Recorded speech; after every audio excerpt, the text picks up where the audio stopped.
Hi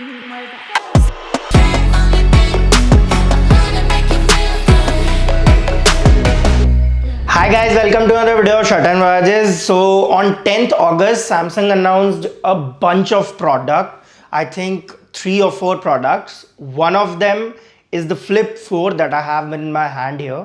So this is launching global worldwide today only. I think people who have ordered it via, I guess, online Samsung stores, they might be receiving it a little early. But other than that, today is the day since when the Flip, Fold and the watches will be available. I'll be reviewing all 3 of them. The Watch 5 Pro, this is the Flip 4 and the Fold 4. So the videos will come in like 1 or 2 days. You will get to see the Flip 4 first, then the Watch 5 Pro and then the Fold 4. Now let's talk about the Flip 4.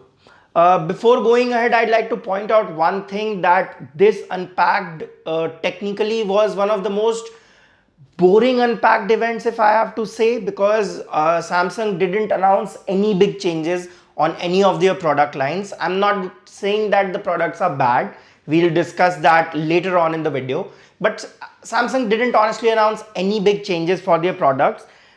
It was a mild refresh according to me.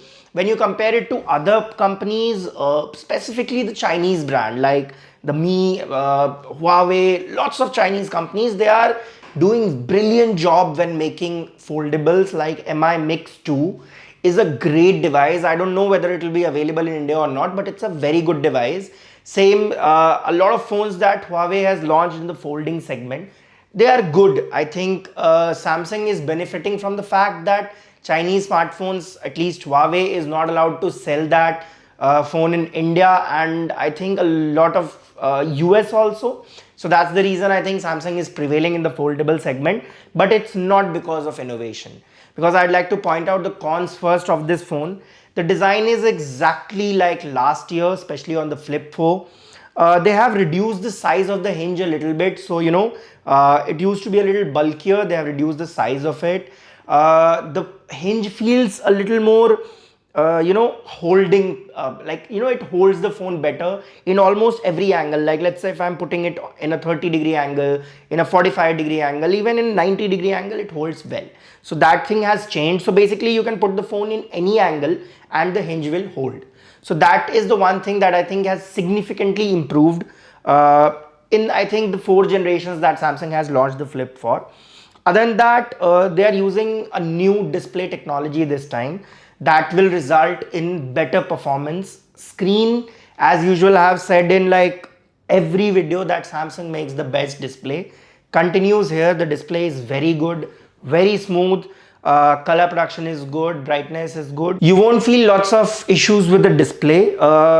I don't think Flip 4 is a right phone to be called as a phone where you will be consuming content or where you will be playing a lot of games, because I think this is more inclined towards that audience that wants a phone to be a phone, like occasional gaming, occasional watching Netflix. Again, my personal opinion. The aspect ratio is very different on Flip. It has always been a little different because it's a foldable phone.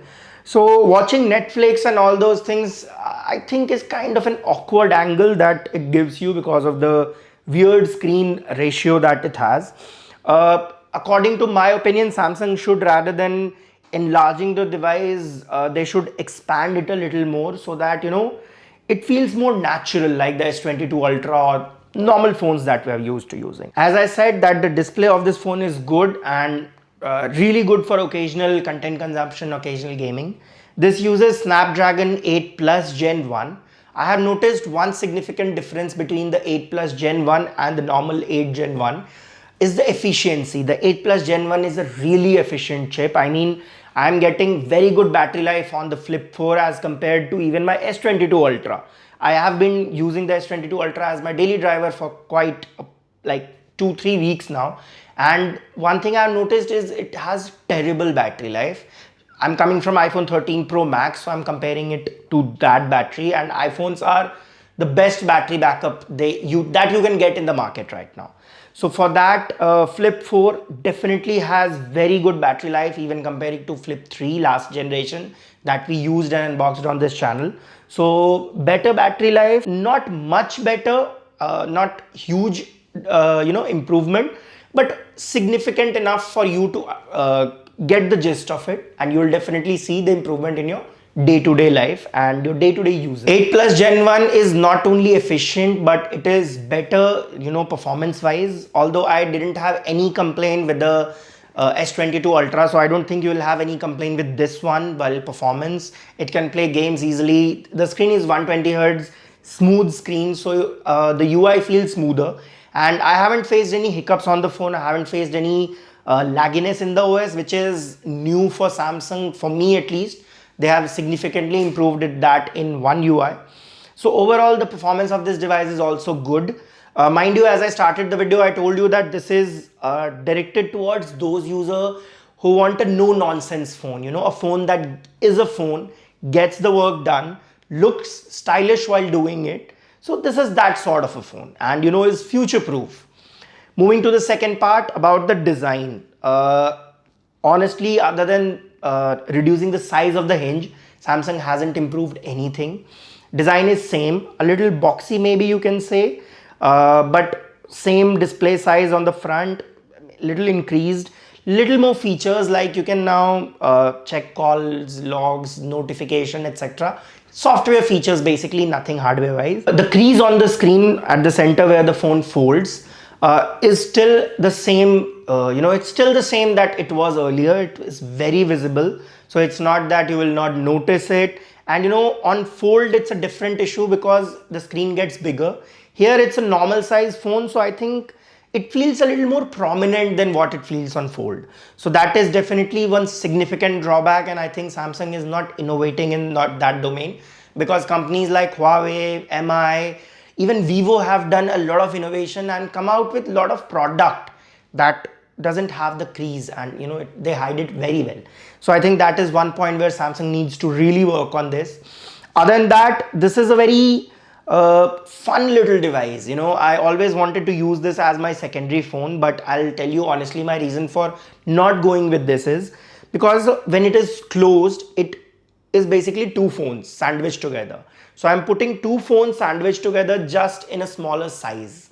So honestly, I didn't see the point, but this does look very good. The purple color Samsung announced this year is new, and I think they have also announced a slight bluish color along with it, and I think the other two are gold and black. So in 4 color options you can get. This was my favorite and I went with this one.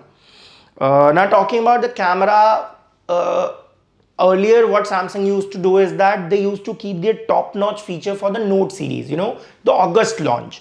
Now they have changed it. The camera is still not at par with S22 Ultra, or for that matter any other flagship in the market. It's a good camera, mind you. It's not a bad camera in any way, but it's not at par with the flagships. When you're paying 90,000 rupees for a phone, I think you deserve a good camera. At least flagship level, at least give us S22 Ultra, because that phone is already 6 months old and the iPhone 14s are coming, and I'm pretty sure they're going to destroy S22 Ultra in pretty much all photography tests. So I think Samsung should have given a flagship grade camera on this, and you also get only 2 sensors here, so that's also a little bit disappointing. But again, folding phones right now, according to Samsung, is not something that they see as a where they need to give you the flagship features in like camera, etc. All they care about is give you a decent folding phone. So that I think they have done a good job. Now concluding my video, I think overall Flip 4 is a great phone. It needed those little improvements that they have done, the hinge improvement, the improvement on the front of the screen, so all those little improvements. But honestly, I think Samsung should have done more when it's a generation update. But again, when you look down the line, like 10 years later, these small updates actually make the phone, and they define the phone. So in that way, I think Samsung is doing a pretty good job.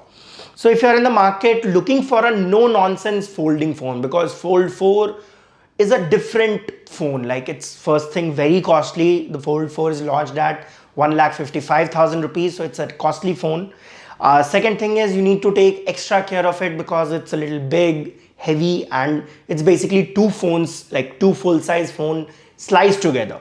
So it's a different device, but this I think is for the masses. and people who want to get into the folding phone, and because I believe that folding phones are the future.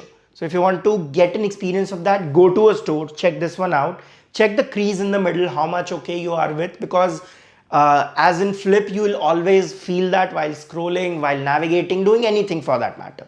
So go to a store, check it out. But for an iterative update, Samsung has done a good job, but it's still very hard for me to recommend this phone at 90,000 rupees. So I would strongly urge you to go and check this out. Thank you so much for watching the video, guys. The Fold 4 and the Watch 5 Pro videos are coming very soon. So if you want to watch those videos, guys, I'm really excited to bring it out to you. So see you in the next one. Thank you so much for watching.